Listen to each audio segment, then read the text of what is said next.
Modesty Blaise. Jacqueline, you're not Modesty Blaise. I thought you'd be pleased. After Paris? We weren't on the same side then. Are we now? Paris was a long time ago. Only 3 years. Only 3 years, 2 months, 4 days, and 25 minutes. You two-faced, cold-blooded, calculating... Not cold-blooded, please. Well, who cares? Okay, then, Modesty Blaise. What the hell did you do to the lights? Nothing. I thought...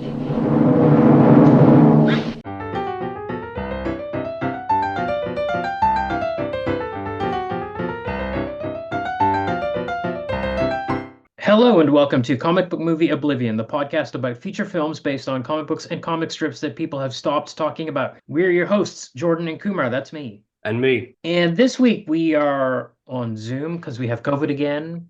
This is the second time in a year, I think, that we've done this. What, that we've had to yes, that's right. We had to Zoom it. Condom of Terror. Yes, that's right. Killer Condom, that's it. Killer Condom we recorded remotely because of COVID, and we're back at it again. Yep. And this week we're talking about Modesty Blaise from 1966. Mm-hmm. Let's do a pause the podcast. Slightly tricky one. There are some twists and turns in the comic strip. Oh, yeah. But we usually mean the film, don't we, when we say pause the podcast? No, I always mean the both. Well, I'm just learning this now, which is fantastic. I would say go read the comic strips because they're great if you can. Don't bother pausing the podcast if you plan to watch the film. Right. Don't bother watching the film. There's a bit of foreshadowing there for you. Right. Okay. Can you spoil this film? Does it even No, have a plot? No. Well, here's what I'll say about that. This is another one of those movies where every scene I had no idea what was happening. I didn't know who the characters were. I didn't know what they were talking about. And I think in some cases that might have been they were trying to parody spy movies. Maybe that's why it was that way. Yes. But I don't know how to talk about this movie because I don't know what happened in it. It's not just you this time. I can't spoil it. This is where I would normally swoop in and provide perhaps a little bit of clarification, but no. Yeah. I also found it almost impossible to follow what was going on in this movie. Yeah. I think it's deliberate. Right. But we'll get into that. Yeah, I think some of it might be deliberate, but I think some of it is just super clumsy, like... Sure. Yeah. Sure. Okay, so Modesty Blaise was a comic strip written by a fellow named Peter O'Donnell and initially drawn by a guy named Jim Holdaway. It was a British strip. I think it appeared initially only in the Evening Standard or something like that. Yep. And it ran from 1963 until 2001. Amazing. But Holdaway was replaced as artist in 1970 because he passed away. I see. So pretty... That's quite early in the run then. Yeah. So it was like 6-7 years into the run, he passed away. But then, it kept going for another 30 years with other artists who were decent, but in my opinion, not as good as Holdaway. The credits are interesting on the strips because it always just says by Peter O'Donnell. And then the artist signature is in there as a signature somewhere in the strip. And Peter O'Donnell did end up writing like a bunch of novels, like 11 Modesty Blaise prose novels. Sure did. This is a genre of novel which is dear to our hearts. Yeah. Of course, the female spy story. Yeah. I read the first one in the series. Okay. Wow. Okay. Because it was based on O'Donnell's original screenplay for the film. Oh, interesting. And I wanted to see what the hell happened. I'm looking forward to hearing about that. Okay. So she's a lady. It's kind of an espionage strip, but she's not really a spy, but she's undercover. She's an undercover agent, I guess we could call her. Yes. She's like a woman of fortune. Right. Sorry, go on. Yep. She has a criminal past, and she has this trusted partner named Willie Garvin. Mm-hmm. Now, all of the information, this is like a daily strip, and we're parceled out information at this strange pace. Like you'll might get one line of dialogue where somebody says she has a criminal past, and that's all you'll hear for several weeks. And then you'll hear about how she ran some organization called the Network. And you won't hear about that again for a very long time. But at the same time, like when she gets assigned this first mission, so as the story starts out, she is retired from her life of crime. She's retired at age 26. That's right. To a London penthouse. Yep. She made £500,000. Yep. I think. Yep. Exactly. A lot of money in 19 66, I guess. Yeah, yeah, And then retired. But yeah, before that, as you said, she headed a large kind of criminal network called the Network, yes, which had kind of tentacles all across Europe and the Near East and Southeast Asia and things like that. But importantly, it never ran drugs or vice. It seemed to that's deal right. mostly in information and in Yes. some smuggling, I think. So kind of what we would call victimless crime. Yes, but she started out as a dealer in this guy's casino, Yep. and this is given. We do get an origin story at the end of Volume One, which was ran in Yes. 1966, which is 3 years after the ship started. They did this short 3-pager, which not 3-pager, it was like 12 strips, Giving us explaining the backstory for papers that wanted to pick it up that had run. oh yeah, right. So who wanted to pick it up in mid-run? So people Yeah. were like, who's Modesty Blaise? Why should I care about That's this? right. But as you were pointing out, the original kind of where it begins, where we had sort of drip-fed information about her, I think it's an effective way to kind of tell the story, because if you really get interested in who this person is, and it does become clear over the course of those 10, 20 strips that she seems to have been a refugee and a stateless person. Because it's a part of kind of how they hook her in. Yeah. These two people from MI5 or something like that have come to pay a visit on her in her penthouse. Yeah. One of whom is called Sir George Tarrant, who's kind of her handler for the course of the comic. And he's come to her. He's got her pegged. He's decided. He knows that she's bored with the life of an idle rich person, and he thinks he can entice a person with her incredible skill set to work for Her Majesty's government with the right kind of angle. And the angle he comes up with is that he mentions that she's stateless, but she has residency in the UK because she married a British person, and then he passed away not long after, drank himself to death or something. Anyway, she was not to blame. Yeah. And they apparently never consummated the marriage. That's hinted out in a funny line of dialogue where he says, "You married him purely for residency," and she says, "Very purely." Right, right. That's the kind of subtlety in the strip where if you miss a word or two, you've missed a little detail, a nugget of her past. Yeah, the strip's full of great lines like that. That line, I remember that line specifically because it reappeared in the novel.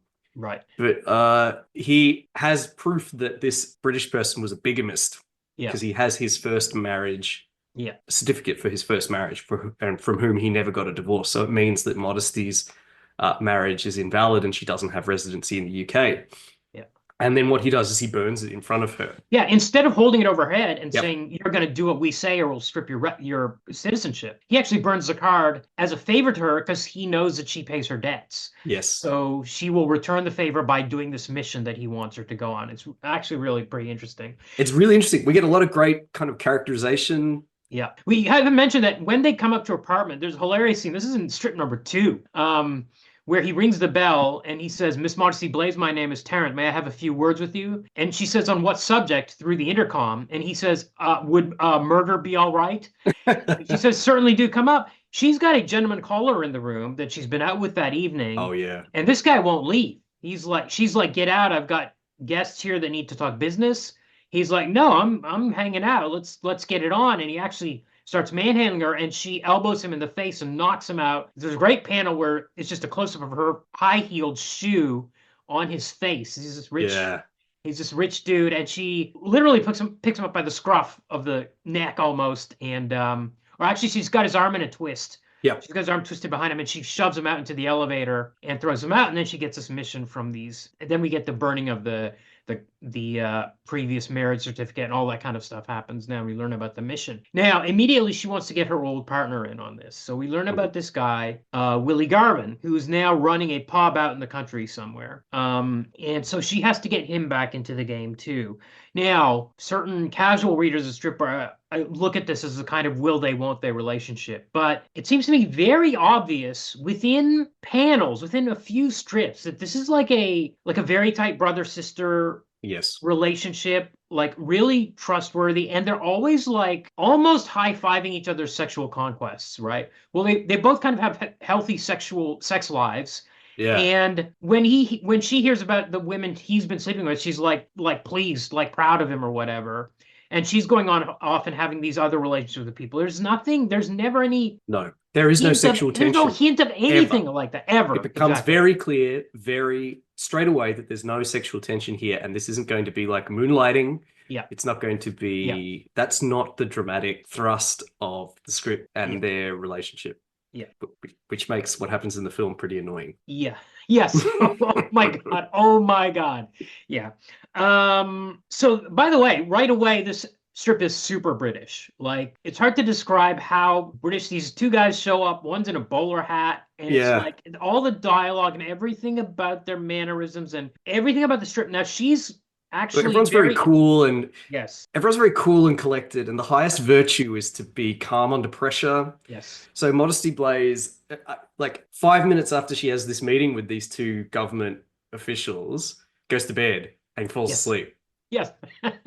Yes, we get a deliberate panel. This is like, it's 3 panels every strip. It's not a lot of space to waste here. This is a deliberate, like, here she is, she's going to sleep. Like he says to her, you've got a big decision to make about whether you're going to take on this mission or not. And she's like, pow, out like a light. Yep. So that's like a very deliberate on the part of O'Donnell and Holdaway. Right. So the assignment, this first one, is to take down this operation called La Machine, which is a league of assassins. Yes. And the British government seems to be worried that their own people are going to get hit. So that's why they want to take out this organization. So basically, Modesty and Willie come up with a scam in which it seems like their partnership is turned sour. Yes. And their friendship has turned sour, and they have to they build up over 3 weeks. They build up these rumors about them having trouble, and then they have a physical altercation in like a casino or a high-class diner or something where the underworld will see them. Yep. So then they're in Paris. They're right. in France. Yeah. So they're hoping that she will be approached by La Machine. Yep. To carry out an assassination. They want it to look like she's going to want Willie assassinated, because this is how they work. They don't wait for you to call them. They look at rich people who look like they might want to have someone killed and approach them about killing that specific person. Yes. Don't call us, we'll call you. Yep. So they pretend they're coming out of retirement. They're uber competent, Willie and Modesty. So as you say, you don't have a lot of time to establish details, because you've only got 3 panels a day. So they'll just say, right, I figure we'll need about 3 weeks, Willie. Yeah. And Willie says, I completely agree. Let's get cracking on the cover story. And then it'll show, they'll be pretending to be coming out of retirement, trying to set up their network again, but it's all going wrong. Yeah. And they have, as you said, that altercation, a physical altercation in, I think, a restaurant in Paris, where Willie straight up beats her up. Yeah. I think she cuts his hand with a wine glass, and he puts her in a hammerlock or something. Yeah. So by the way, he was his other thing is he builds gadgets in his spare time. He's a Thai kickboxer. We learned this detail a couple of times. And she got him out of a jail in Saigon, I think she reveals at one stage. So this is he's utterly devoted to her in a chaste way, because she rescued him from jail and gave him purpose. Yes. And he was like a listless, like, despite being like a very kind of like a accomplished, I suppose, fighter, and having all this expertise and having been in the French Foreign Legion, traveled around, he had no purpose. He was just getting involved in low-level crime and serving time, and he was eventually going to destroy himself. And she sees potential in him. Yeah. And that's the kind of like the basis that he calls her princess. Yes. And he's just completely devoted to her and will do anything she says. You can't buy him away from her. And he doesn't do his own jobs, his own work. He's only interested in doing what Modesty tells him to do, ever. Yes. And so the other thing about him is he has a Cockney accent, which he sometimes has to cover up on a job. Yep. But the other thing is that you kind of hinted at there was that they don't work for money, because they're both so loaded from their previous life in the network that they don't need money. So they only do jobs out of like for honorable reasons, or because she feels some sympathy for some aspect of the story that she hears. It has to interest them. Yeah. Or Modesty specifically, not Willie, because he just does whatever Modesty says. Right. It has to interest Modesty in some way, shape, or form. So a typical Modesty Blaise adventure generally, from the ones that I read, will generally go as follows. Sir George will show up with a job, or Modesty and Willie will be sailing somewhere or having a holiday, and Sir George will show up. Yes. Yes. Then he will tell them about something that's happening, and they will choose to do it. Then one of them, either Modesty or George, will probably get captured and have to be rescued by the other. Modesty or Willie, rather. They will have a run-in with someone that they knew from their previous life of crime. Mhm. That will usually happen. So the resolution for the problem will involve dealing with someone from their past. And usually Modesty or sometimes Willie will then have an opportunity to perform a gallant or moral act. Yeah. So usually like you were saying, it's something about the job has to appeal to her conscience in some way, shape, or form, or his. They will, I don't know, like establish an endowment for an orphan, or Yeah. or return a sum of money to a family or something like that. They'll do something along those lines, and then the strip will end. That generally is kind of like the basic pattern as far as I could observe over the 2 volumes that I read. Yeah. Although the second story is quite There are interesting. exceptions. Yeah. There are exceptions because sometimes she doesn't, spoiler, she doesn't succeed sort of in her mission. Like, yeah, in the very second story where Gideon, the character of Gideon, is first introduced, they don't succeed. But it doesn't matter because there aren't really any stakes. Right. The only stakes is their kind of like their physical. They put themselves in physical danger a lot. Yes, they do say that they don't like guns, but they often do use guns. She's got like a tiny little pistol that she uses. It's very 60s and very secret agent in that it has this kind of, as you pointed out, breathy fascination with Oriental martial arts. Yeah. So Willie is a Thai kickboxer. Modesty uses what the strip calls a Congo. Yeah. That is a kind of yawara, Japanese. Yeah. It's sort of like a brass knuckle that you hold in your hand and you wallop people with the ends of it. Yeah. And gadgets. Yeah, a few gadgets. So there's generally not too many, but there's generally gadgets. So it feels, even though I really like this comic. Oh yeah. This comic, I loved it actually. Yeah, I mean it's super stylish. It's all class. All day. It's drawn so exquisitely by Holdaway. Yeah, the art's fantastic. It's so photorealistic and very stark black and white. Ironically, and Modesty is an interesting character. Yes. As well. Yeah. I mean, she's so collected and in control. Yeah.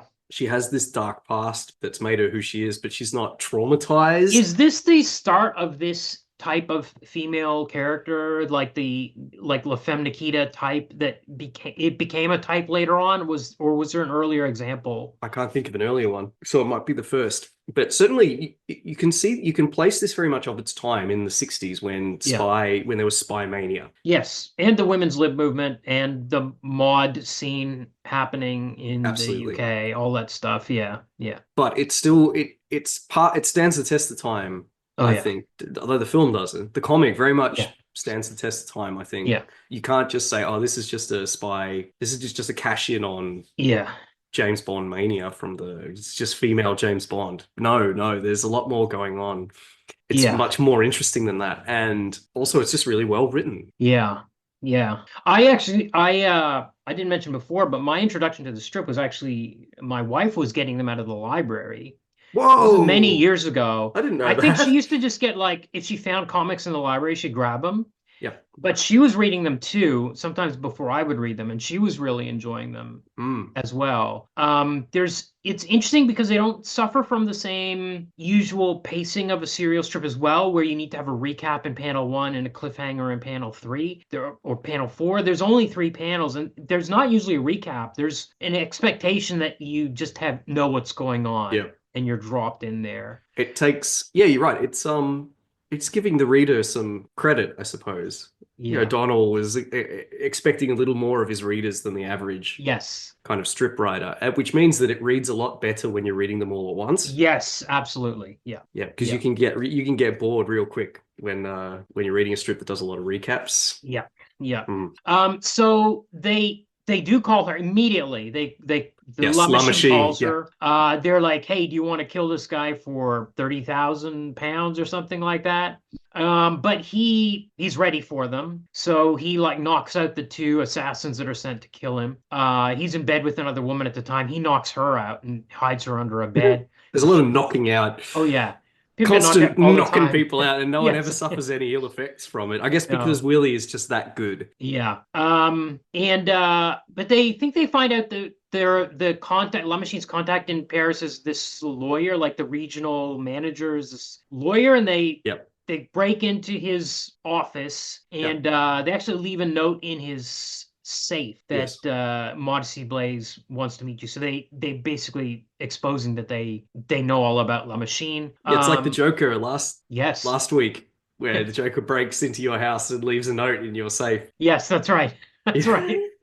Or steals the gem and replaces it with a glass one. That's right. So they want, it's just a very dramatic way of getting the attention of La Machine. Yeah. And sure enough, the lawyer's completely rattled and contacts his boss, and they arrange to have Modesty kidnapped. Yeah, and that was when it really amps up, because we get to see the organization and where they're hanging out and their headquarters, and there's actually a bunch of monks in a monastery that are like the last time. Yeah. They've taken over these guys. These bad guys have taken over this monastery and are posing as monks, and it's so over the top. Like it's another interesting thing about this strip is it does really crazy comic booky things, but I don't know if it's just the way O'Donnell writes it or the pacing or the way it feels really really drawing grounded. it. It feels really like this sounds like plausible. some Roger Moore kind of Bond shit. We go to a like assassin monks. Yeah. And these are like these are just like old dudes. Oh yeah. Now And what's happened is this guy is pretending to be the abbot of the monastery. He is a former terrorist who was operating in Algiers during the French-Algerian War, who murdered, I think, a sort of like a monk, and then took his identity from Algeria. And because this was a cloistered monk, no one knew what he looked like. So he was just able to go to this French monastery and take it over, bringing two of his terrorist buddies. And he just pretends to be a monk most of the time. Yeah. Because the brothers in the monastery are just doing their own thing. They get up, they go to Vespers, they pray all day, they maybe do some gardening. He doesn't need to do anything. He just has to manage interactions with kind of like the lay world, which he does, but he's also running this assassination network at the same time. But it's just, instead of feeling goofy, it feels sinister and kind of grounded. And go on. Yeah. I was going to say there's a crazy scene in here where they decide they're going to torture Modesty by putting her under the bell, and so she tenses up her muscles so much that she knocks herself out. Yes. This is some crazy comic book stuff, and somehow it just, I don't know, just buy it. You buy it. It follows on from her being able to go to sleep 5 minutes after a high pressure business meeting.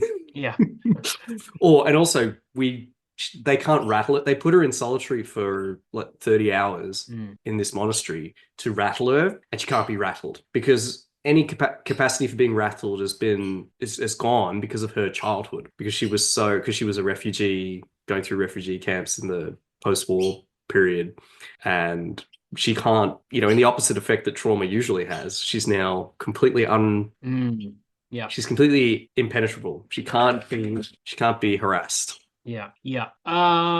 So I can't remember what kind of shenanigans they get up to in order to beat these monks. But it usually ends up with like kind of action sequence. Yeah, Willie's quite good at throwing knives, so he'll throw a few knives. Yeah. Modesty will whack someone with her Congo. Yeah, she also does jump kicks. This is one of her favorite moves, is jump kicking dudes. Yeah. There's also a scene in maybe the second story where she's trying to stop this car from getting away. So she takes off her top to shove into the exhaust pipe. Yep. And then she jump kicks the guy. She's running around in her bra for several strips. This was interesting too because it's like a good excuse to take your top off. Unlike a lot of other strips of this ilk. Apparently there was some nudity in it later on too. But well, there's some quite tame. Like we get her naked back quite a lot. Yes, it's very like sexy. Like it's done in a way that's like it's beautifully drawn. Yeah, it's titillating for the audience, but there's nothing titillating in the scene itself. In fact, when we get the flashback story, which tells us her origin, she had hooked up with this professor that read to her constantly and taught her Yeah. all about all these subjects, which is why she's Yeah. so knowledgeable about everything. Yeah, it's like the But Count de Monte Cristo yeah, but she like just takes off her top at any time. She has no inhibitions. inhibitions, and that's Because why he calls her Modesty. well, she's famous. She doesn't know how old she is, and she doesn't know her own name. Yes, and she's lost her memories are a muddle, which is convenient because now you can change backstory or retcon stuff if you Yep. want. Yep. So they've set it up in quite a way. They've built this infrastructure around the character that's like, oh, it's okay if some detail ends up being different later on because she just misremembered it. Yeah. But yeah, so that guy gives her the name Modesty as a joke because she seemingly has none. Yeah. And she takes the surname Blaise herself because that was the tutor of Merlin. Yes, that's right. Pretty cool detail. Yes, it is a cool little detail. So the second story we mentioned is one where she actually fails the mission, but she took it because the guy that she was supposed to recover had been in a prison camp, which touched her. She was like, oh, I was in a prison camp. Okay, I'll help this guy. Then she finds out the guy actually wants to stay with the bad guys who had abducted him because his daughter has been kidnapped and is being held under threat. And she's like, so she lets him go. She lets the guy go. She's like, go, leave. So we get two kind of opportunities for her to demonstrate her kind of conscience. Yeah. But then later on at the end, we learned that the bad guys caught him and killed him anyway. So it was all for total naught. downer. Yeah. But really, they won't bother. The girl will just be let go. Like they were holding the girl and threatening her. Now that the scientist is dead, the defector is dead, they'll just let her go. So it's not all bad. But yeah, like established early on that it's not always going to end with a triumph for our heroes. Yeah. And the third story in Volume 1 is called The Gabriel Setup. And this was, according to the introduction by O'Donnell, he was toying with the idea of introducing a recurring villain. And this is this guy, Gabriel, who has his own network, which is as big as Modesty's. Of course, he knows who Modesty was from the old days. And yes, they have met. And he establishes he's running this clinic like for people who have nervous breakdowns, and they're using hypnotism or on people who, like rich people, to find out their secrets, financial secrets or things like that. This is all taking place in Canada, by the way. I think you get more money if you set up in the States than setting up outside, Winnipeg, which is weird. Well, it's across the border from. Yeah. Well, I know that it's not exactly close to DC or any of like where the levers of power are. Yeah. But yeah, I mean, it seemed. I suppose it seemed plausible to me as a person not super familiar with Canadian and American geography. Perhaps a British reader would be like, "Oh yeah." Yeah, a big US power broker might hop across the border for a treatment in a Canadian spa. The interesting things about this one, it is a little bit like the plot of On Her Majesty's Secret Service, where Blofeld was running that allergy clinic. So it's a bit like that, and also this guy Gabriel has this cartoonishly large head. He's directly inspired by Moriarty. Yes. I mean, O'Donnell said in the introduction that he was going to be the Moriarty to Modesty's Holmes, but he gave up on that idea, even though he didn't kill Gabriel off at the end of this one. On the next story, I think he killed him off. Right. So he knew it wasn't working somehow. Yeah. It just wasn't right for the Modesty formula. That's right. Yeah. So in this Canadian clinic, which is all very above board. It's been investigated various times because of the kind of high-profile people that move through it. Yet they discover that secrets, kind of industrial secrets and political secrets, have leaked out. And the only thing the people that know those secrets had in common is that they visited this particular clinic. And as you said, they've got this room, the Cloud 9 room, where you sort of just lay on a bed and look at an aquarium, and then they use subliminal messaging. This is also very 60s. It reminds me of that TOS episode, Dagger of the Mind, where you look at that light in the ceiling that goes, yes, it's exactly like that. Anyway, it even works on Modesty, such as the power of subliminal messaging. And that's where they ask her, what's your name? And she says, I don't know. Yeah. There's an interesting little side plot here where Willie has taken up with this girl who's the daughter of a lumber baron. And she's like totally infatuated with him and wants him to live with her forever. Yep. But he's like, oh, Modesty's coming and asking me to go on this mission, and she's like, don't go out there. Why are you carrying knives? All this kind of stuff. And Modesty's like, this guy's gonna leave you, girl. Yep. You got to be ready. He's not gonna hang around. And sure enough, he leaves at the end, which is, the point of the character development in this one. It's a bit more long term than the relationships we've seen him have in previous. Well, I don't know, but it seems slightly more serious. I mean, he'd like to be nice to her, you know what I mean, if you know what I mean, but he's got to be true to himself and to modesty, his first priority. His best priority is always modesty. Yeah. Yeah, that's it. He certainly doesn't come across like a cad or it's not. No, it's not James Bondy at all. It's just one relationship and then another one. They're monogamous, right? As far as we've seen, they don't have multiple partners at the same time or anything like that. Yeah. I couldn't tell you exactly why it seemed like Willie seems like a wholesome bloke. Yeah. Despite, I guess, being a serial womanizer. Yeah. There's just something about the way O'Donnell tells the story. Yes. And I suppose the art too. You're not left feeling like he's a user. He seems to. I mean, I suppose casting a modern eye over it, his behavior's not really kind of. Yeah. It's not what you would call really respectful of women. Right. But you don't get that sense reading the comic. Yeah. No, I agree. Yeah. I bring that up because you get a different sense watching the film. Oh yeah. Okay, well let's move on to this thing. So okay, so this movie came out in May of 1966. Yep. Directed by a fellow named Joseph Losey. He's quite a well-known director actually, of kind of like avant-garde cinema. Okay, interesting. Well-respected director, a famous kind of victim of McCarthyism. Let's throw back to Pogo there. Right. He was blacklisted. Well, he was actually. Well, are you a victim of McCarthyism if you were actually a communist? He was actually a communist. Right. So he was blacklisted for being a communist or participated in being a member of the American Communist Party in the 1950s, which is why he's working in the UK in the 60s and doing this movie because he's an American director. I see. So, a point of trivia. Yeah. He directed a remake of M in 1951. Oh, okay, interesting. Huh. I didn't even know such a thing existed. Why would you? M's a classic. Yeah. But apparently, he and who's the director of M? Fritz Lang. Of course, it's Fritz Lang. Yeah. They knew one another. Right. Okay. It wasn't a rip off. Fritz Lang was apparently on board with this remake. Okay. But I mean, there's a reason we've never heard of it. So I was very specific about the May date in 66 because I just wanted to point out that Our Man Flint, starring James Coburn, which is a spy parody, came out in January of 66, and Batman comes out in July of 66. The Adam West Batman comes out. So Barbarella is 68. Danger Diabolique is also 68. I'm just pointing these out because we're in this certain era. It's very important because that's why this film exists. A certain look and a certain genre. Both those things are happening here. The writers, I wanted to point out, one is Evan Jones, who was the writer of Wake and Fright. Yeah. 71, one of the greatest movies ever made. I don't know what happened here.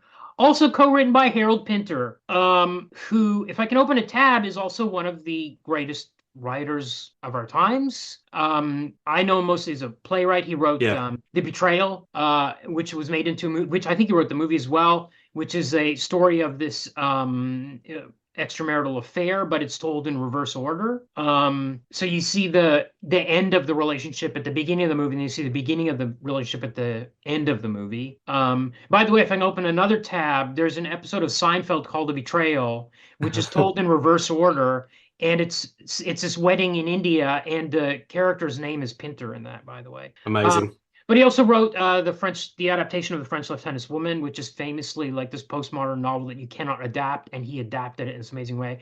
But then he had, like Handmaid's Tale. Apparently the script was really good, despite the movie that came out at the end. His script was good. Apparently he wrote Remains of the Day, a version of that, which I don't think they shot. And he wrote a version of the Lolita. There is a film version of Remains of the Day. Yeah, but I think that was Anthony not... Hopkins. That shooting script is a lot different from what he... I love that novel, incidentally. One of my favorite novels. Yeah, absolutely. So I just wanted to point that out, and we can close those tabs. But we'll close them by saying this.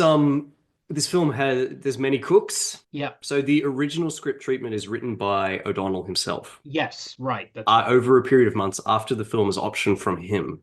Right. Then it's taken out of his hands, and then savaged by lots of people. Yeah. And even, I guess, a writer I don't know how much input Pinter had. There are certain lines, like witty lines in there, like one or two, where it's like, oh, maybe did he write that line? You can't. O'Donnell says that he's on the record as saying only a single line of dialogue that he wrote made it into the film. Right. Which is, you ever wonder what happened to Mr. Fothergill? Oh, okay. Well, we'll get to that line, because that line confused me as well. Okay. By the way, this movie is 2 hours long. Oh. This is a 1966 spy parody that's 2 hours long. Okay, we open on a Monica Vitti, this Italian actress who's playing Modesty Blaise, yep. She's in this space age apartment where she's got like reel-to-reel machines, which I guess are 1966 computers, but it's very futuristic. She's asleep, which is how Barbarella started as well, by the way. I thought about it. That occurred to me, yeah. Her manservant comes into the room with the morning paper. She asks him to read it, and he reads the horoscope. Her horoscope, Scorpio. And she's like, oh no. And she hears all this kind of stuff. So we're already, the alarm bells are clanging like mad when I was watching this. Yeah. Modesty Blaise in the comic would not be about horoscopes. And her computer, like the printout starts freaking out, malfunctioning, and she starts laughing about this. She's very flighty and weird. Yes. Oh yeah. So far, this is like a Gwendolyn kind of situation. Like, I don't recognize a single thing that's happening in this movie. It seems to be set in the future. I don't know what's going on. What is this place she's living in? I don't think it's meant to be the future. I think she just has... No, it's not. Her apartment is super futuristic. As a person that's super rich and also kind of a super spy, she has access to this kind of space age gadgetry. Yes. Okay. Now we get the opening credits. We have a Modesty Blaise theme song, which is really bad. Modesty. It's terrible. It's really so bad. The worst of kind of like 60s. Yeah. That's enough about that. Yeah, we've had some theme songs for these movies in the past, but none of them were quite like this. It's terrible. We do get the credit, which is based on the strip cartoon appearing in the Evening Standard by Peter O'Donnell and James Holdaway. That's the way the credit appears. That's good to see. Not just the writer and the artist, but even the newspaper in which it appears. Okay, now we get this guy who's walking around in a city which might be... Is he in London? No, I don't even know which city. Is he in Amsterdam or is he in London? I don't know. Okay, he's walking around. He talks to a street mime, and gets some secret information, and a bunch of people start following him. And the guy walks up to a house, which we guess he got the address from the mime, and he rings the doorbell and the building explodes. Yeah. And the guy's hat does a cartoonish float up into the sky and then float down. And we get a voiceover saying we have our best man on the job. Yeah. And we don't know who's speaking. No, I will say the way this sequence is shot is actually really good. Yeah, the explosion is actually kind of impressive because it just... The explosion's great. And when the guy's walking through this alley, it's a great kind of tracking shot. Yeah. Where it's really, I guess, kind of avant-garde. Yeah. It looks really good. If the rest of the film had been more like this and less like it was, I would give this film more of a pass. Right. Unfortunately, the kind of high quality of this, maybe they edited this scene first and got bored.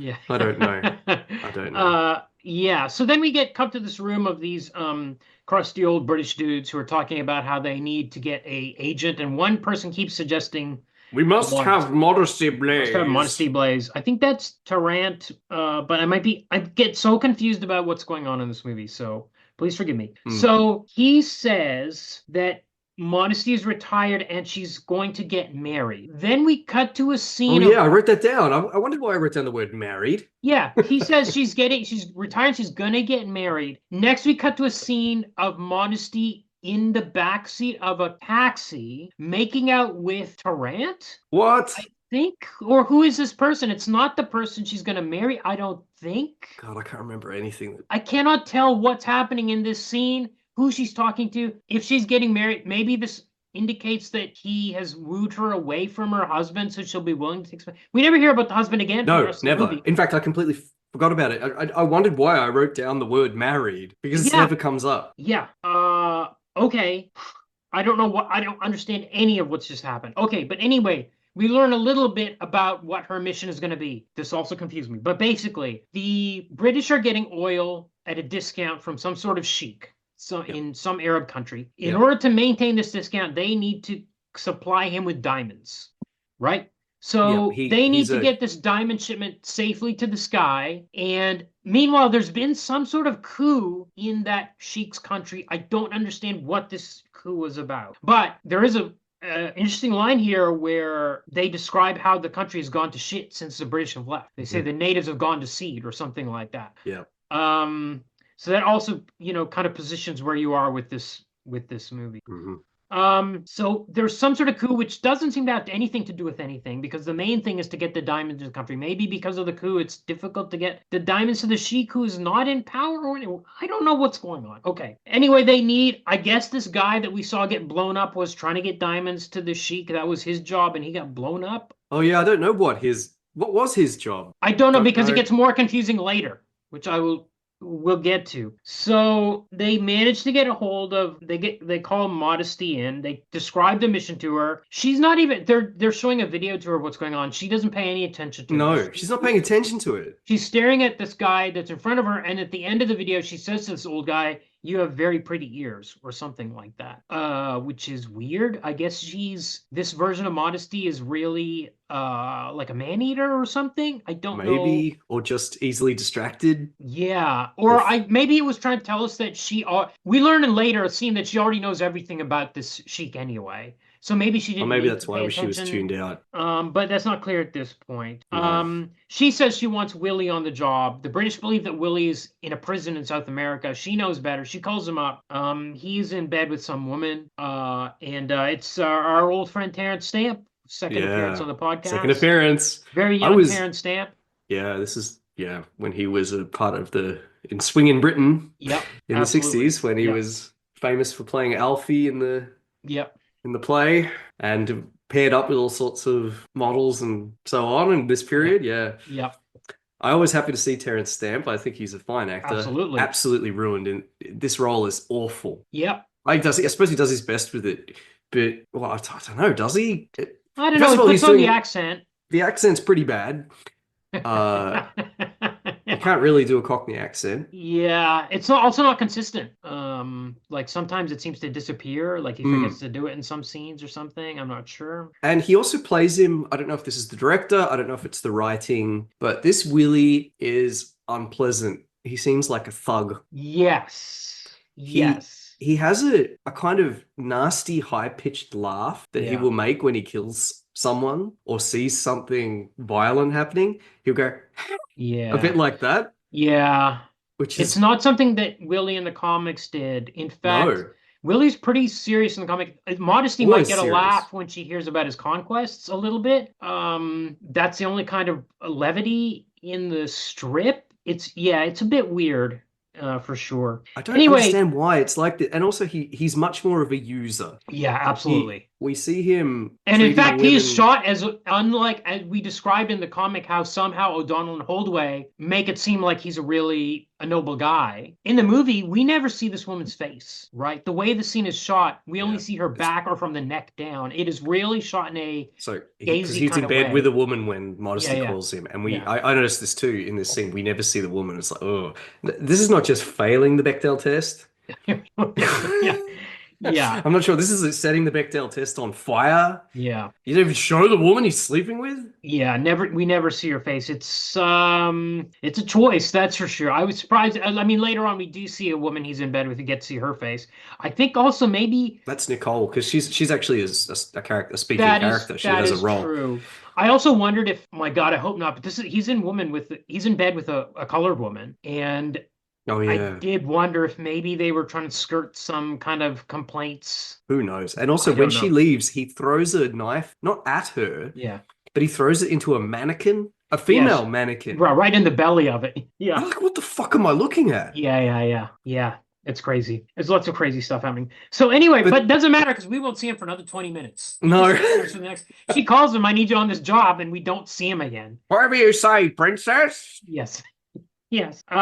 So now Modesty meets the Sheik at the MI5 offices, And she knows the guy, and Yeah. he calls her son. He considers her to be like an honorary son because they've had some past together where she's helped him out in some Yes. way, which we don't. Yeah. So this It's could a have been good. I mean, It could have been because it is a it very modesty kind of detail that exactly, she because she already knows this lots shit. of people from the past, but instead it comes across really silly because the Sheik is a completely ridiculous figure. Yeah. Acting silly, like doing play guns with Modesty. Yeah, with a cannon that he brings in or something. Yeah, he brings in a cannon. He's going to shoot the cannon at Buckingham Palace.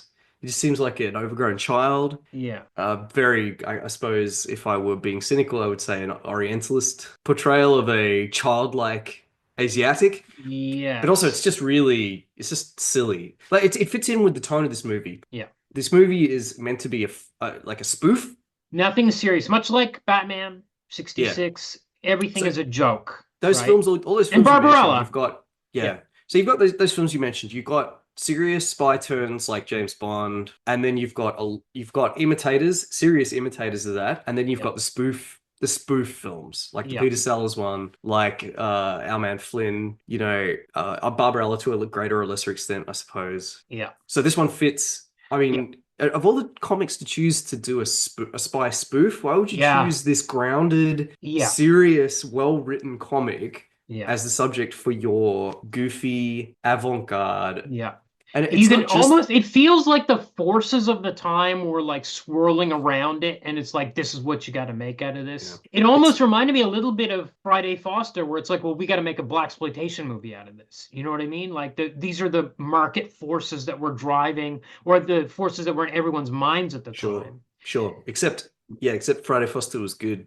Yes. Oh yeah. This is much further. This is like way off. Like I hear what you're saying, but it's almost, you know what it's like? It's like Moonraker, where Star Wars comes out in 77, and then suddenly we have to have a space. That's the second time you've mentioned Moonraker. Oh, you've mentioned Moonraker too. Maybe it wasn't on the podcast, but we've definitely talked about Moonraker recently. Okay. But yeah, you're right. You're right. But I feel like you have a choice. You could either go serious spy movie or you could go spoof. And if you're choosing spoof for Modesty Blaise, you've made the wrong choice. I think we'll get to it as we get further in the movie, but I think they thought the comic was silly. Probably. I think they thought the comic They probably never even read it. Yeah, I think they thought the comic was stupid kid stuff. Yeah. And there's a lot of evidence for that as we get into the movie. Is it worth mentioning at this point that the film has deliberate continuity errors? So I don't know. I suppose this is part of the tone. Okay. So people will be wearing one outfit within a scene. People will change outfits. Okay. So without having changed. Here's the problem. It's going to come up again and again in this movie. There are some scenes where Modesty magically changes outfits, and that's deliberate. Yep. So if those other scenes, I think they're errors. I think they are mistakes. I don't think, because there's never a goofy sound effect when they suddenly appear in a different outfit or something like that. I think they. No, I think it does both. I think it wants to. I think it wants to have its cake and eat it too in that respect. So Modesty, later in the scene in the film where she's captured by Gideon, she's wearing a shift. Yeah. The shift changes color, I think 4 times. Right. There's at one point it's white, at another point it's blue, at another point it's black, at another point it's gray. From scene to scene. Yeah. There's no reason why it should change. Yeah. This is not an error.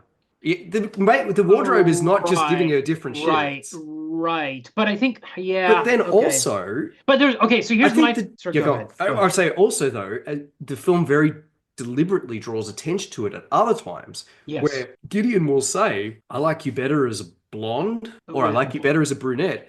And then that'll play a sound effect and she'll say, is that better? But she hasn't... Yeah. She hasn't changed. She doesn't put. So she's got this giant blonde beehive. Yep. And it magically disappears with a sound effect like something out of Bewitched. Yep. Like she just bewitched it off her head, right? Yep. So we've got scenes like that, but in other scenes, it just because they don't have the Bewitched sound effect, and she does this twice in the movie where she changes outfits magically. Yeah. She also does it in a scene, an earlier scene where she changes into the Modesty Blaise cat suit. Yes. Which, I know this will bug you. Yeah. Modesty Blaise exists in this universe. Yeah, we're gonna get to that. Oh, we're gonna get to all that. We are definitely gonna get. But that scene is another thing where they come in and they have a conversation about. She has a conversation with a guy about their past together, and it's all kind of spy stuff. And I'm like, okay, that's a parody of spy stuff, so I'm not supposed to understand this conversation. But then I didn't understand any of these scenes at the top of the movie. Who was doing what? Why are they there? And I think that was an accident. I think those scenes are meant to be understood. I think they've screwed up with what they're trying to do with the tone. They definitely screwed up. Yeah. But I think someone is wanted this film to be surreal. Yes. But they haven't. But so the fact that the plot is so convoluted and we don't know what's going on, people will be randomly drinking out of glasses and mugs that are too big for them. Yeah. Just things like this. Yeah. Like, hey, look. Yeah. Look at this movie you're watching. Whoa, isn't it wacky that people have cups too big? Yeah. What is this? I don't understand what this is supposed to be doing. Yes. Yes. Yeah. Well, some of this stuff is, I don't know. If you want to make surrealist it's supposed to. You have to go all in. It's not right? just surreal. It's like mod swinging 60s, and everything is supposed to be funny. Like nothing is supposed to be serious. But anyway, there are very few jokes. And yet it doesn't go far. It doesn't go all the way either. It's just sort of like a kitchen sink approach. Yeah, we'll just throw in maybe because they had so much trouble with the script. I don't know. Because I don't know. Did Joseph Losey just say, I can't make sense of this script, I'm just going to start throwing in a bunch of nonsense and hopefully the audience will say, oh, I'm watching a surrealist masterpiece? Yeah.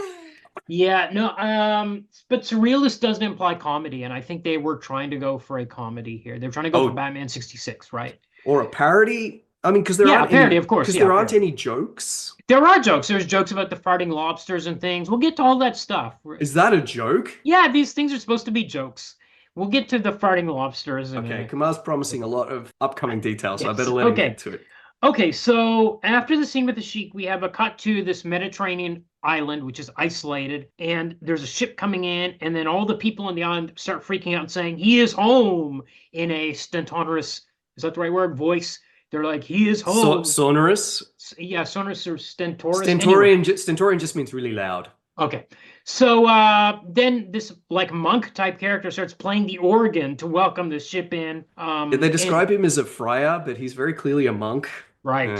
Whatever. And we're introduced this character called Gabriel, who's this guy. He's a youngish guy, but he's got like white, like very blonde, almost white hair. And he's, we have a mildly recurring villain called Gabriel in the comic strip. So we have a villain called Gabriel. He was in the original script, so he's in the novel. Right. Okay. And he arrives on the island. He's obviously the big boss, the honcho. Yep. And there's this woman on the island named Clara Fothergill. Yes. Who is like training these guys, like making them do push-ups and stuff.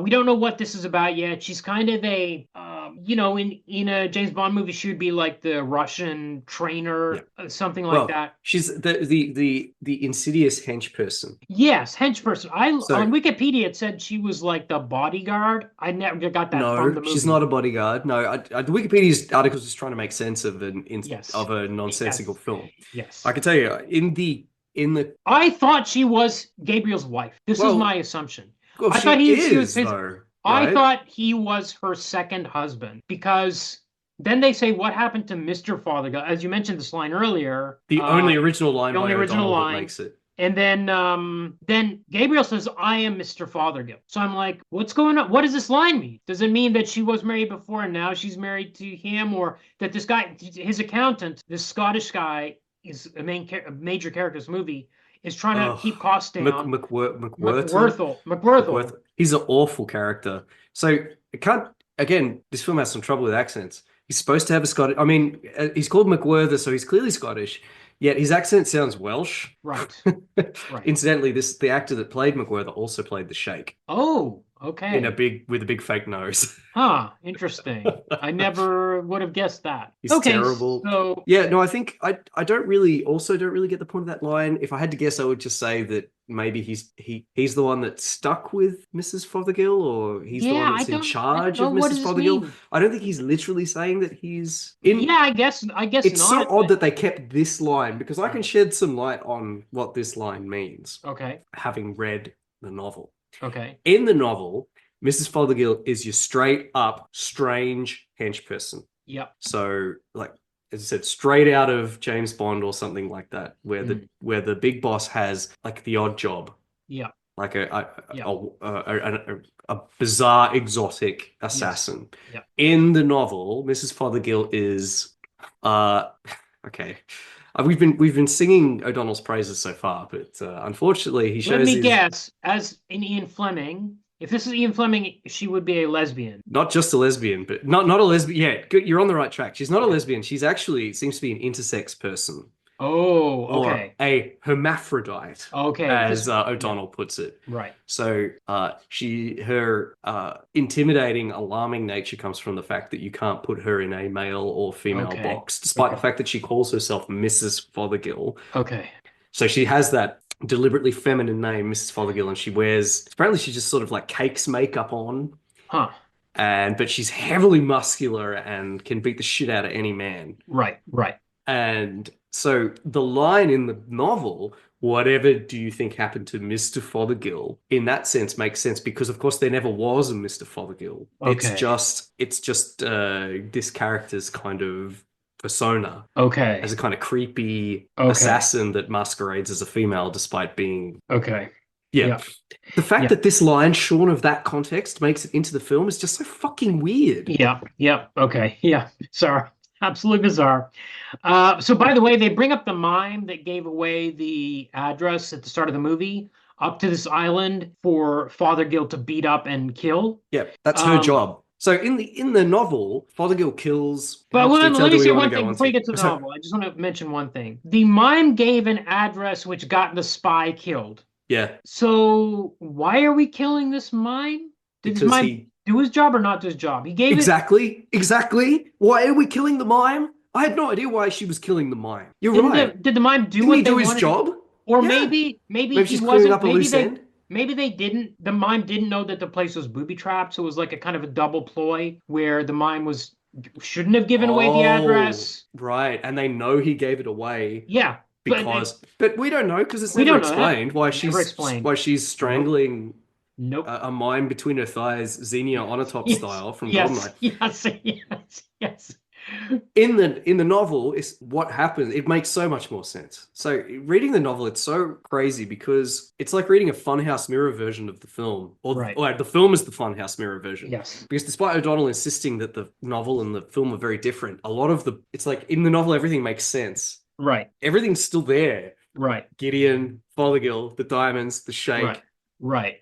The ship has the same name. You know, they go to the apartment. All the things that happen in the film happen in the novel as well. Yeah, in the novel, they make sense. Yeah. One thing leads to another normally. Yes, So- like the strip. And the strip is very, you know exactly what's happening and why, and yeah. So unlike that guy who gets blown up in Amsterdam by bringing the doorbell with his umbrella, we never know what he was doing or why that brings in Modesty Blaise. In the novel, it's crystal clear. The British government is shipping the diamonds to the Sheikh. One of the British government's operatives in France hears a rumor that a big diamond haul a big diamond shipment is going to occur. He's instructed to investigate. He does, he gets killed. So the British government are obviously suspicious if anyone's finding out about this big shipment because they know people will try to steal it. Then they send in a more experienced operative. That operative also drops off the radar. That's when they call in Modesty Blaise because that two men have already died. They need someone. They need a pro. Yeah. Or they need someone with the right background, which is Modesty Blaise. Mm-hmm. And that second operative, the more competent one, he is the one that is put to death by Mrs. Fothergill. Like she just beats the shit out of him, despite him being a really extremely competent secret agent. Mm-hmm. She beats him to death, and so that makes sense. That's a natural kind of progression of events. Yeah. In the film, a guy just blows up. A mime may or may not have been involved. Yeah. Mime is killed. Some guys in bowler's hats say, "We must have Modesty Blaise." The only reason I can make sense of it is by retrospectively applying the narrative that I read in the novel back onto the film. Okay. Okay, so now we cut to Modesty in Amsterdam. I don't remember why she had to go to Amsterdam. No. Somebody in the novel, it's because she's going to investigate these leads. Okay, well, like find out why these guys vanished, but we don't know why with the film. Okay, we're coming around to that too. So she's in a canal boat some bad guys drop bombs into the river to blow it up, but she's saved by Willie, who finally reappears after 20 minutes. Yeah. He saves Why her is from he? one of Why the- is he watching her? Why? When did that happen? How does he know that that's a bomb that he needs to throw a knife at? Whatever. I don't know. Now she shows up at some apartment, and meanwhile we're getting okay. There's Why also a isn't scene Willie here. still Wait, watching her before in she the gets on apartment? before she gets on the boat, she starts saying random words like Berlin, or I can't remember what the word she just said word salad. I don't know what she was saying. I literally did not understand why she was saying Berlin, Paris, word salad. You know what is going on? I can't remember the list of words. I didn't write it down. I just was baffled. I was totally baffled. She's not speaking to anyone. She's talking to herself. So she's not giving code words to someone. She's just talking to herself as far as I can tell. Okay. She goes. Meanwhile, we get voiceover from Terence and another MI5 person talking about her mission, I guess. Yeah. And at one point, one of the other guy says, "Did you warn her about the doorbells?" And she goes, she's about to ring a doorbell in Amsterdam. She doesn't do it. So she doesn't get blown up. Right. But that doorbell's not booby-trapped because someone rings it later. Yeah. Well, anyway, she got. Yeah. It doesn't. This scene makes no sense. This makes it. She goes into this apartment. It's and so she can break in, I guess. She starts searching it. I don't know whose apartment this is or why she is searching it. Yep. There's dolls there. For some reason, there are like dolls, like kids' dolls. Well, it's very opulent kind of 60s. There's just crap everywhere. It has a fireplace indoors. Yes. This is also where she finds Modesty Blaise comic books. Yep. Written by Peter O'Donnell and drawn by Jim Holdaway in the apartment, and looks at the camera, lingers. So why do this? Why do this is because I think in this movie, comic books are just fab art objects. It's like a Lichtenstein type of approach to comics. They're just these things that you look at as an art object that you don't read. There's no narrative. There's just a thing that's like a funny part of the modern world. I think it's the kitchen sink approach. I think Losey or whoever has just thrown this in, thinking it'll be another veil over the eyes of us, the audience, that make us think we're watching art and not trash. Yeah. Because there's no reason why Modesty Blaise comics would exist in this universe where Modesty Blaise... No. No. It would mean that she's a well-known figure that people make comic books about. Doesn't make any sense. I hesitate to say it, but God, I mean, even the Bringing Up Father version of this makes more sense than this. Yes. yes. Yes. Okay. Who's writing these comics? Why? I mean... And then we have a smash cut where she's in the cat suit, same as the picture in the comic book. Wait. There's not... Okay, you want to talk about this, yeah. No, it's not smash cut yet. So what happens is this guy comes into the apartment, whoever's apartment it is, the owner, comes in. They have a fight. She disappears behind a plant and emerges magically in different clothes. She's in the Modesty Blaise catsuit, which we mentioned. And her hair's now brown, and because she's blonde in most of the film. That's right. And it's now brown and in a kind of a top knot or whatever you want to call it. She looks like Modesty Blaise from the comics in this moment. Yeah. And she's wearing this outfit. Now, this guy says to her, "Jacqueline, that's not bloody funny. What are you doing here?" And she says, "No, it's Modesty Blaise." He says, "Jacqueline, you're not Modesty Blaise." And she says, "I thought you'd be pleased. After Paris, we weren't on the same side then, are we now? Paris was a long time ago. Only 3 years, 2 months, 4 days, 25 minutes. You two-faced, cold-blooded, calculating, not cold-blooded, please." Well, who cares? Okay, then, Modesty Blaise. So he reacts to her. The way this actor delivers the line, by the way, I don't know who this guy is, and I never do for the rest of the haven't been told who he is. Wikipedia says he's some sort of agent that she makes contact. Yeah. But that they've had some past relationship. But first of all, why does he say you're not Modesty Blaise? Does that mean you are not the famous espionage undercover agent Modesty Blaise, or does it mean you are not the character in the comic? You're not the comic character. Why are you dressed up as her? Makes no fucking sense. It drove me crazy. And then I just let my brain slide right over it because I didn't remember that interaction. It was driving me absolutely mad. I didn't know what was happening in this scene or who this guy was.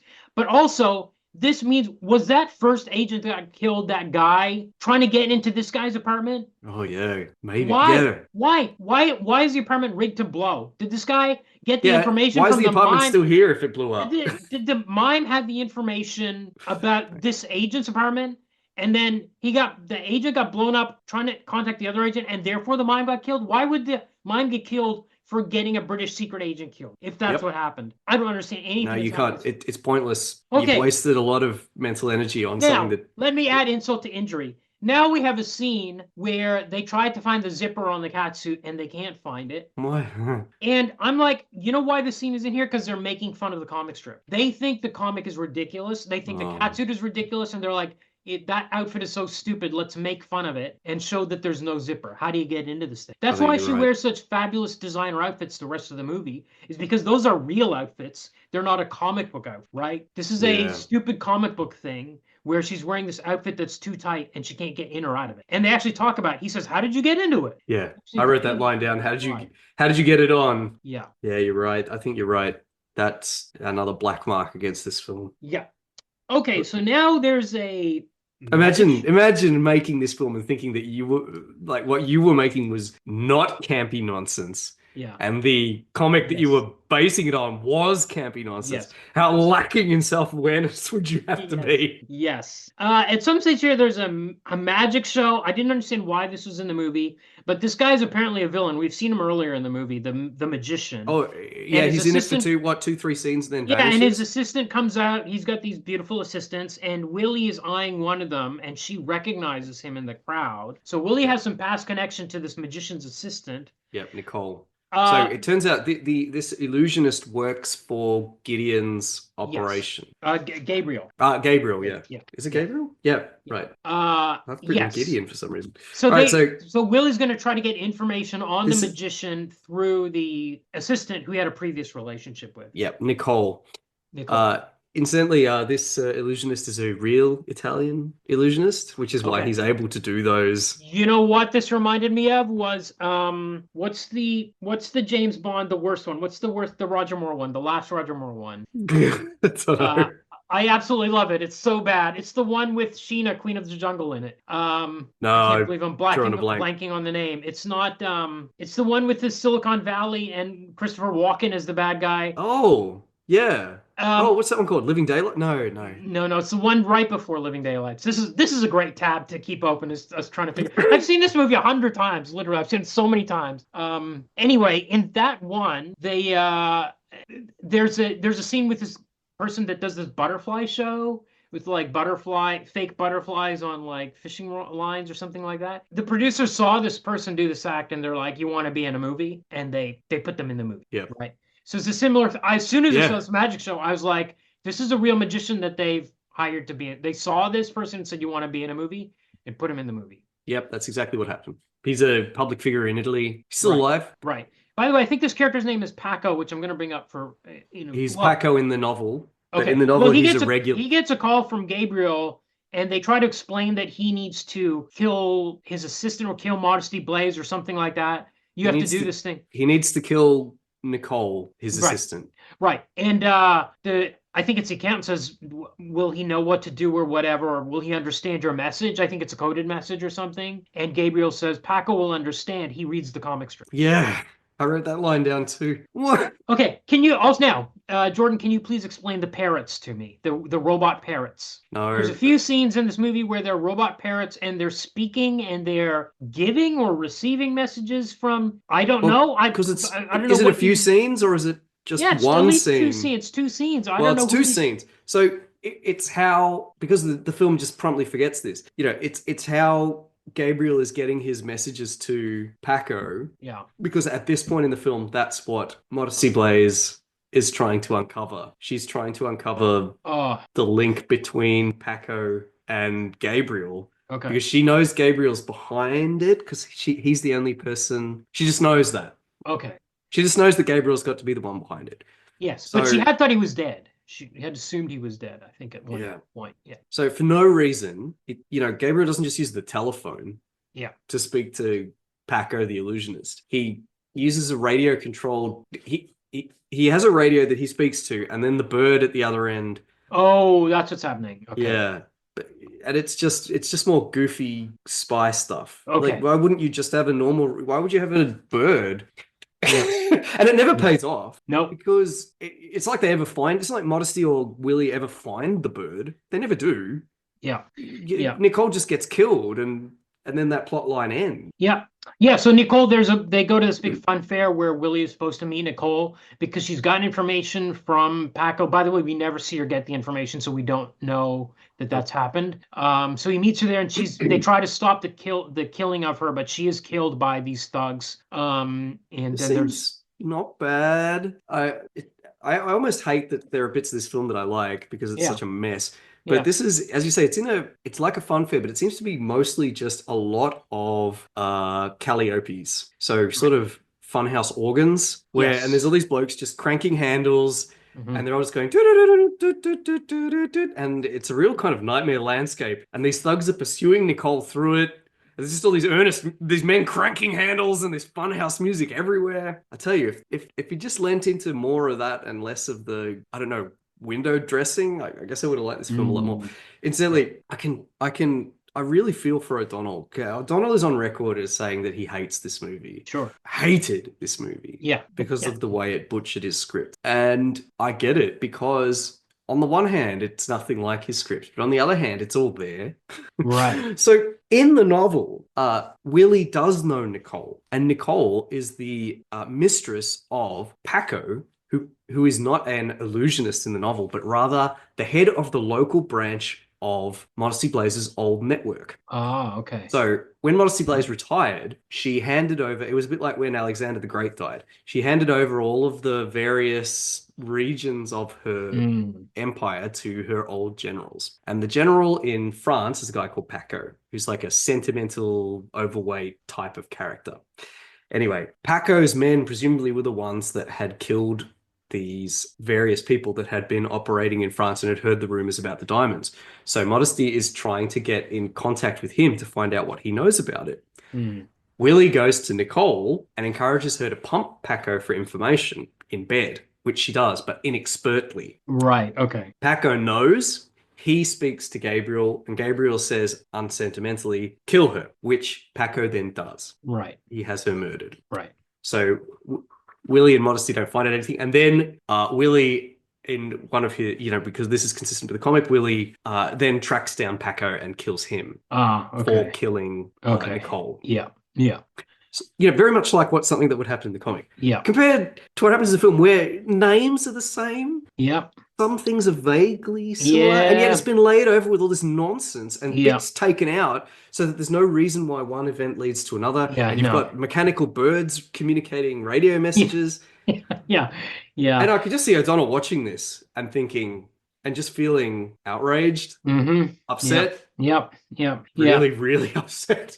So at this stage, I don't think anything happens to Paco. I don't think we see him again. No, we never see him again. He dies in the novel, but in the film we never see him. He just now the British government sends out a decoy jet with the diamonds. I think they make it look like the diamonds are going onto this jet. Yep. And Gabriel fires a rocket at this jet. It's like a Moonraker kind of rocket. Yeah, there's a very dumb conversation here. I guess it's supposed to be funny where the two pilots of the jet are talking to each other about, do you skate? Do you ski? They have this kind of, it just goes over and over. By the way, what's the point of blowing up the jet if you want the diamonds? Doesn't that have to blow up the diamonds? Yeah. How does this plan work? Yeah. Okay. Yeah. I was thinking that too. They blow a hole in the side of it, but we never see what happens next. Did they board the jet? How do you board a jet in the air? I don't know. Did they? And Gabriel's feeling all guilty about killing two men, two pilots. One of them is a family man. He's like, "Oh, I feel so sad about it." But it's because Gabriel's a profoundly silly character. Yes. Completely now we get the incompetent scene with the and just mooning about reading poetry and drinking champagne. But somehow they figured out the diamonds weren't on the jet. They know they're on the boat, which is maybe why they were happy to. Why did they blow up the jet if they knew the diamonds were anyway? Well, they didn't know until they blew it up. Once they blew it up, then they knew it was on the boat. Okay, so yeah, that's right. Somehow they figured out. So there's a scene here where he's having breakfast, and the servant brings him eggs, and Gabriel says, "Oh, you've ruined them. Take them away." And then the servant picks it up and hands it to Werther, who's sitting next to him. I don't know if it's supposed to be a joke that he only moved it 2 feet. I don't get it. The joke is that McWhirter, as the accountant, doesn't like to waste anything, so it's a stupid joke. Okay. Whenever Gideon Gabriel throws away what he's eating, which he does constantly because he's a flibbertigibbet, McWhirter has to eat it. because he'd rather eat it than see it go to waste because he's the Right. bean counter. Ha ha ha. Okay, so here he gets offered some lobsters and they boil them alive in front of them. And McWhirter says, I don't like those lobsters being boiled. And here he makes a joke about how the screaming of lobsters is not actually screaming, it's them farting, which Gabriel says is don't make such crude comments or something like that. Was Meanwhile, that how it went? yeah, something like that. I know that, he, Here, it's how can I eat lobster when the lobsters are okay, no, hang on. It's this isn't important. I can't find it. I can't It's find all it right. now. Anyway, It doesn't matter. so meanwhile, the bodyguard lady, was her name Clara Fothergill? Mrs. Fothergill, yeah. She is training the thugs to dive, and one of them comes up, and one of them dies in the water, but she grabs his medallion, which he's wearing, and tastes it. Like she puts it in her mouth. Yeah, it's just more silliness. Yeah, okay. Was Meanwhile, this even in the script, or do you think I don't know. do you think a coked up It's Joseph so Losey is just... it's a bizarre eccentricity that this character likes licking this medallion. They do sucking other on things this though. medallion. The film's full of stuff like that though. Like Yeah. in an earlier scene, McWhirter and Gabriel are discussing the plan and drinking, I suppose, what's supposed to be champagne or some kind of liquor. Everyone's constantly drinking. It's much like the Tales from the Crypt film that we watched, where everyone was just Yeah. drinking and smoking the whole time. It's very much like that. Everyone's drinking and smoking constantly. Anyway, the staff bring Gabriel and McWhirter glasses, except Gabriel's glass is comically large. Yeah. And McWhirter's glass is comically small. Right. And then Gabriel's glass contains kind of a blue liquid as well, which between takes sometimes has ice in it, and in one take actually has a live goldfish in it. Yes, I think that was a joke that it magically appeared. Why wasn't it in the earlier shots? I don't know. Because Maybe they screwed up. no, they didn't screw up. No, you can't screw up that many times. I think I'm going to call this the kitchen sink approach. I think they want us to think this is some kind of avant-garde masterpiece. So in some scenes, goldfish will be in glasses. In other scenes, they won't. Yeah. So if you, it's like they're gaslighting us. If you stop believing in continuity, maybe you won't care that this film doesn't make any fucking sense. Yeah. I think Losey ended up with a butchered script because it went through so many people. Like, apparently, it was rewritten even by an Italian, according to O'Donnell. Huh. Once Monica Vitti was involved, the script was rewritten by someone that didn't even speak English. That would explain a lot. And then translated back into English by somebody else, by like a third person. Right. Okay, so now Willie and Modesty decide they're going to use themselves as bait. Took me a while to figure out what was going on. They're trying to lure Gabriel out to kill them. So they're driving around, they pause, and they have a song. They have a musical number in the middle of the movie. There's another one later at the end of the movie, but here they stop and sing, which we haven't had any songs up to this point. No. So But this they isn't a sing- musical, but they just throw one in. They have And a it's little song terrible. about, and it's a will they won't they song. It's like, why didn't we ever do this, blah blah blah, and it's very stupid.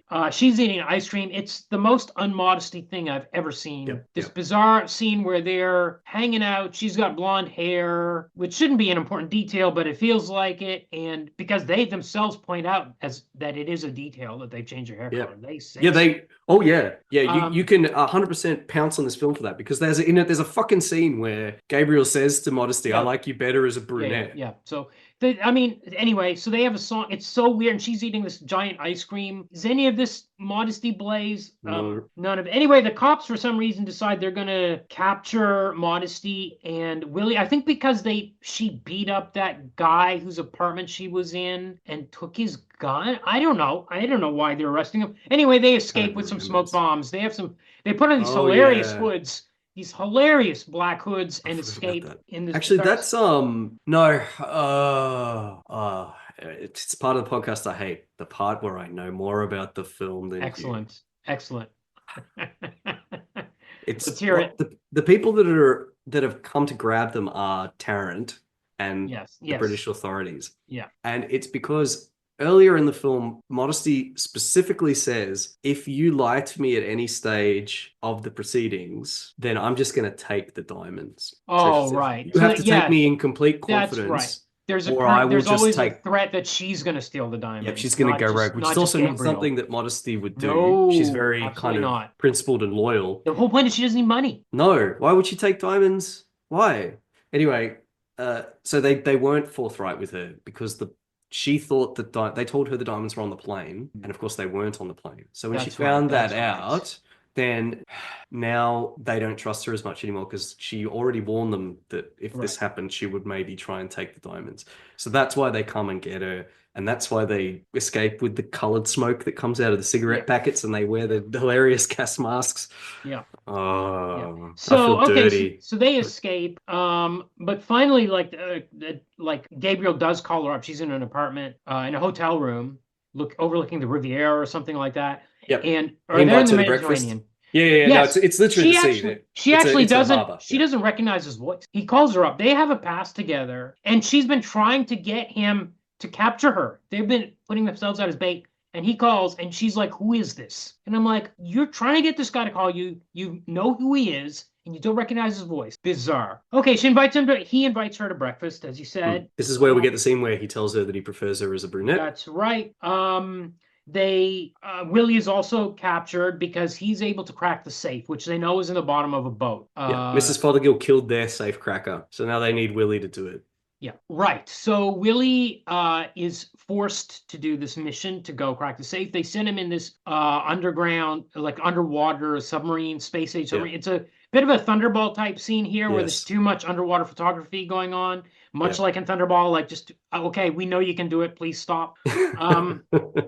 Please stop. That's how I felt about this film a lot of the time. Yeah, so Willie cracks the safe. They're taken to the Mediterranean island, the fortress. Yep, with the monastery, yeah. With the monastery. With a single monk. It's a bizarre sequence where they put Willie in a cell and they lock up Modesty in something called the Tower, which is this Barbarella type room, which is painted all weird, and it's just one floor, and it's got a staircase going up to the roof that doesn't go anywhere. But she goes up there and she opens the door, and the door leads directly into Gabriel's room. Yeah, where he's fanning himself with a fan. Right. And he wants her to join him. Right. And he says to her, "I want you to join me, and I want you to kill Willie, and I want the diamonds. And in exchange," he says, "I will kill Fothergill." Why does she care if Fothergill is dead or not? How is that in any way an offer to Modesty if Fothergill is dead? Fothergill has not killed anyone that Modesty knows or anything. Do I even make a note of the time? Do I even care?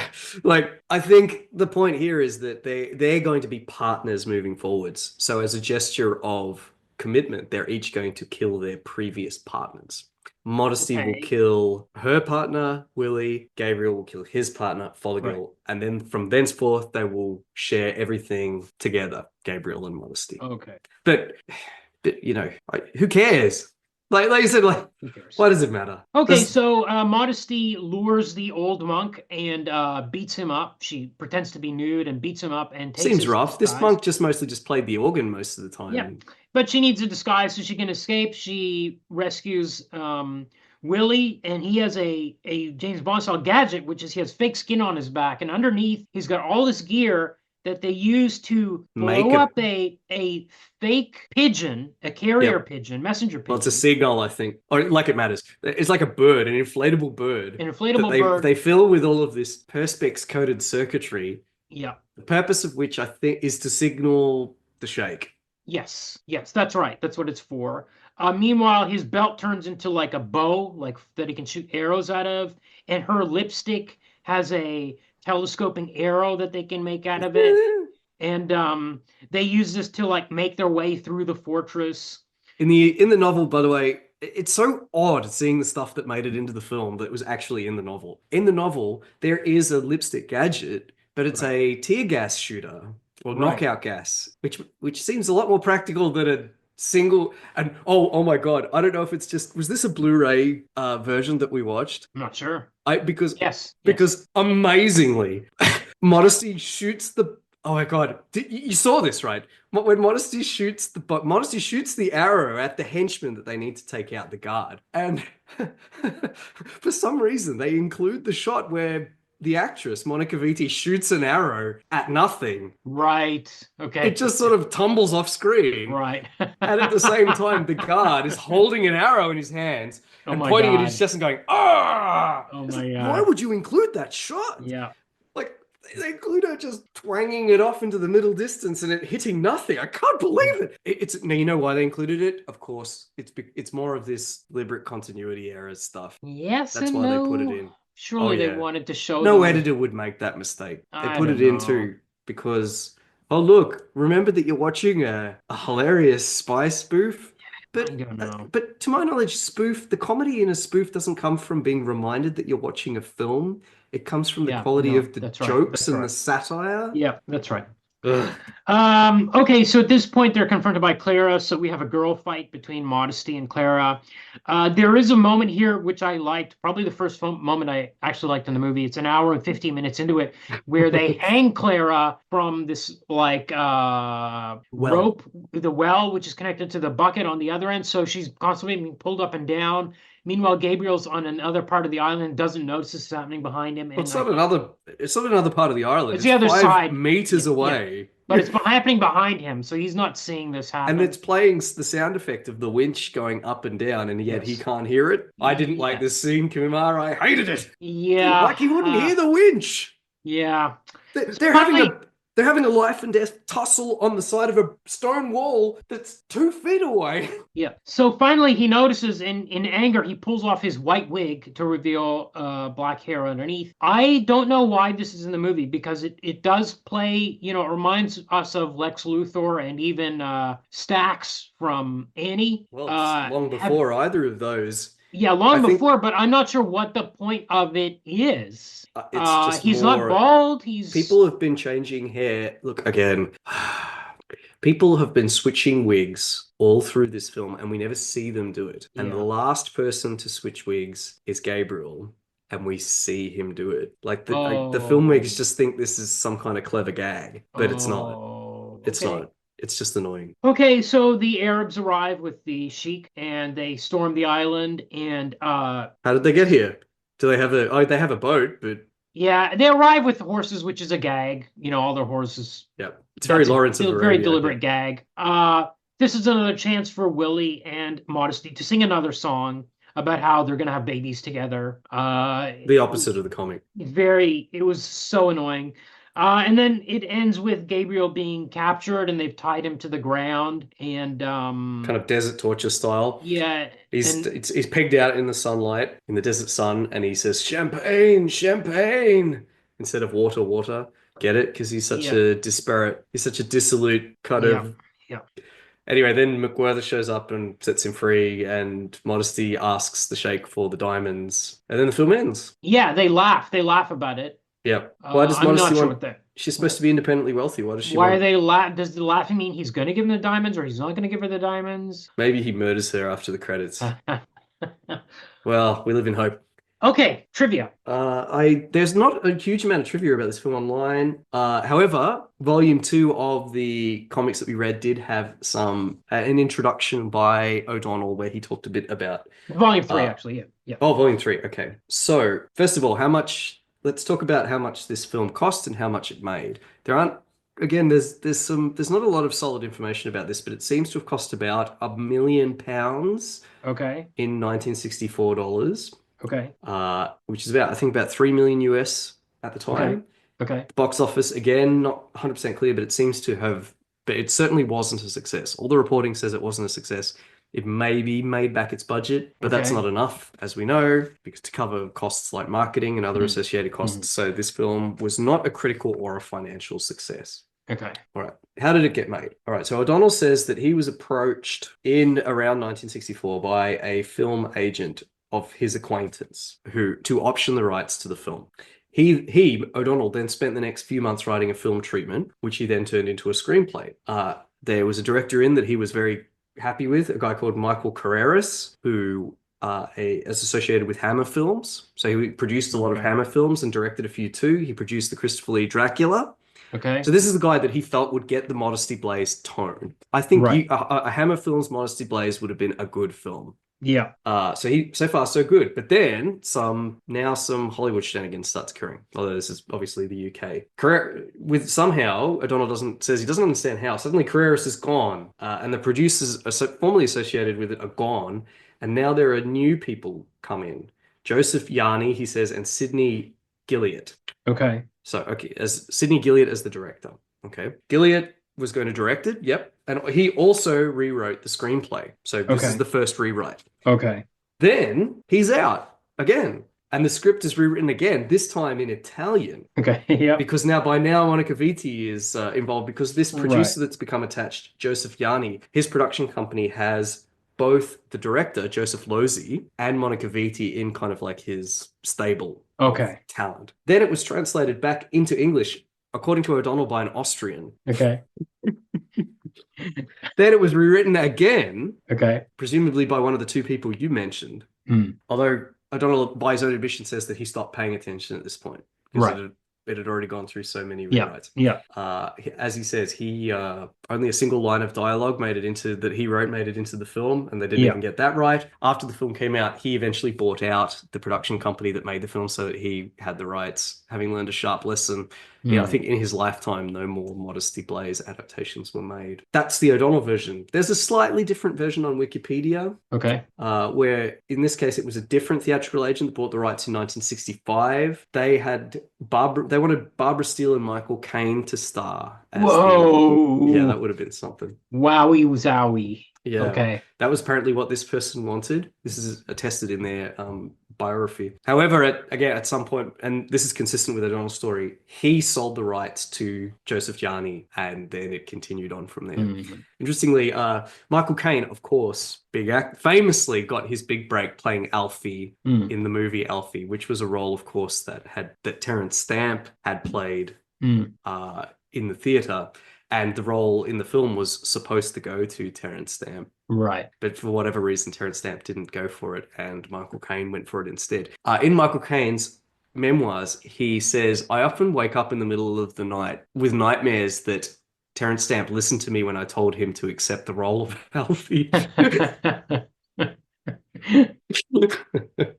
The book, so once he found out that... Now... You read online on Wikipedia, for example, and certain other places, that O'Donnell was so outraged by the film's poor treatment of his story that he decided to write the book.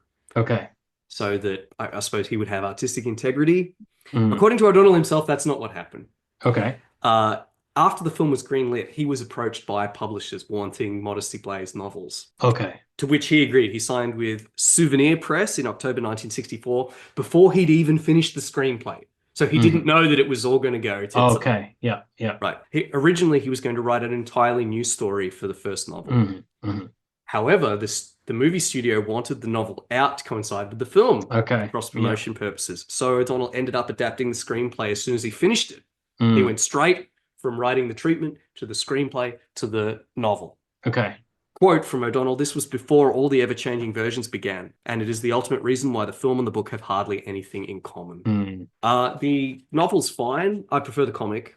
Yeah. By miles. Yeah. I think a bit more of the sexism of the era creeps into the novel because he has so many more words with which to fuck up. Yeah. Also, the audience would be different than a newspaper than a comic. being read by everyone. Whereas a novel is going to be primary. This novel is for sort of like, it's a men's novel, isn't it? Yeah. That's a good point. That's pretty much it for trivia. Okay. I guess it's votes time. Is that right? Yes, let's do it. Okay. All right. My comic is easy. This is one of the greats. It's really super fun, beautiful, just so exquisitely drawn. The pacing of it is really great. The way they parcel out the information is great. It's super fun. And as I said, it's all class. It's so stylish and great. Yeah, I completely agree. These characters are really interesting, not cliches. Yeah, as well. They're kind of deep. Like Modesty Blaise has trauma, but it's interesting. Yes, yeah. It's a part of her story, but it doesn't define her. It only comes up every now and again to explain some of her kind of deep moral choices, or why she's why she has such icy control and things like that. Yeah. and as to why Willie is so devoted to her. Yeah. He's a little like Gully Foyle in The Star's My Destination. He was a person of infinite potential who was adrift without the Yeah. life-changing event. And for him, the life-changing event is meeting Modesty Blaise, and that's why he's so attached to her. Yeah. Yeah, I fucking love this comic. I'm looking Yeah. forward to reading more next week. Yeah. All right. So this movie, I think, is pretty clearly, very obviously a nay. It's Yeah. Have you been listening? Yeah.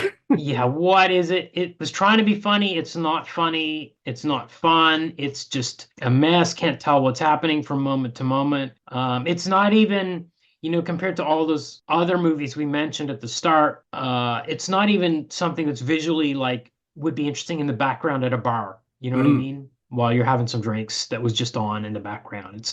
It doesn't even have that going for it. That's such a mess. I mean, it's funny because there are some great shots, but they're all in the first half hour. Yeah. Like there's an amazing shot of a wine glass. Like they're shooting through the wine glass. You can see all this oily wine in the foreground and people moving around in the background. It's like, oh my God, what a shot. And then, as you said, that one in the street, and there's another one where you can sort of see Modesty through a door, and the shot's been partitioned by, furniture or by architecture. And it's just like, it's such a great, but it really drops. It's like they got bored. Yeah. Like the editing team got bored or the director got bored and then just rammed it through because all of that, and instead just goes for gimmicky costume changes. Such a shame. No, absolute nay for me. Yeah.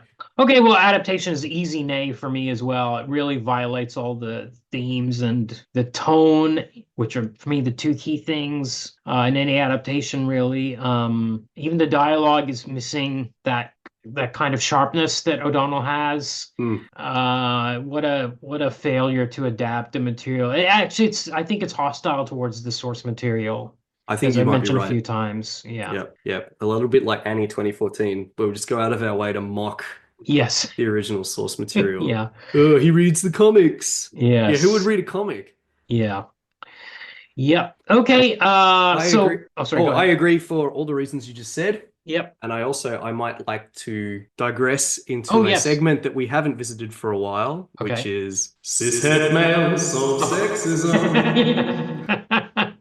Yes, let's do it. I want to talk a bit about, I've been singing this comic's praises, and I think one of the things I really like about it is how interesting the character of Modesty Blaise is.